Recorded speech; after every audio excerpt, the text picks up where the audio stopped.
Hi అండి. Welcome to my channel. Carrot egg fry అయితే ఇలా ఒకసారి ట్రై చేయండి. చాలా సింపుల్, టేస్టీగా అయితే ఉంటుంది. ఒక కడాయి తీసుకొని 2 స్పూన్స్ ఆయిల్ వేసుకొని ఆవాలు, మినపప్పు, పచ్చిపప్పును కూడా వేసుకుని దోరగా అయితే ఫ్రై చేసుకుందాము. ఇలా ఫ్రై అయిన తర్వాత కట్ చేసిన ఆనియన్స్ని కూడా వేసుకుని దోరగా అయితే ఫ్రై చేసుకుందాము.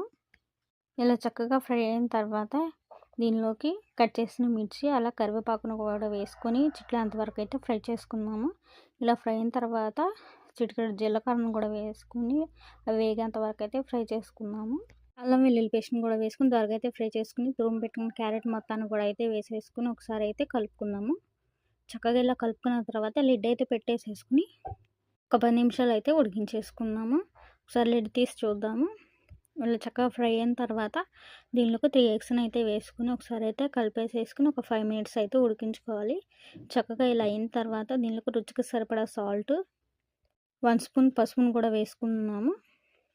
రుచికి సరిపడా కారాన్ని కూడా మొత్తాన్ని అయితే వేసుకుని ఒకసారి అయితే కలిపేసేసుకుని చివరిలో అయితే కొంచెం కొత్తిమీర వేసుకున్నామండి. అంతే, చాలా టేస్టీ అయిన క్యారెట్ ఎగ్ ఫ్రై అయితే రెడీ అవుతుంది. పిల్లలు కూడా చాలా ఇష్టంగా తింటారు. ఈ రెసిపీ మీకు నచ్చినట్టయితే లైక్ చేసి, షేర్ చేసి, సబ్స్క్రైబ్ అయితే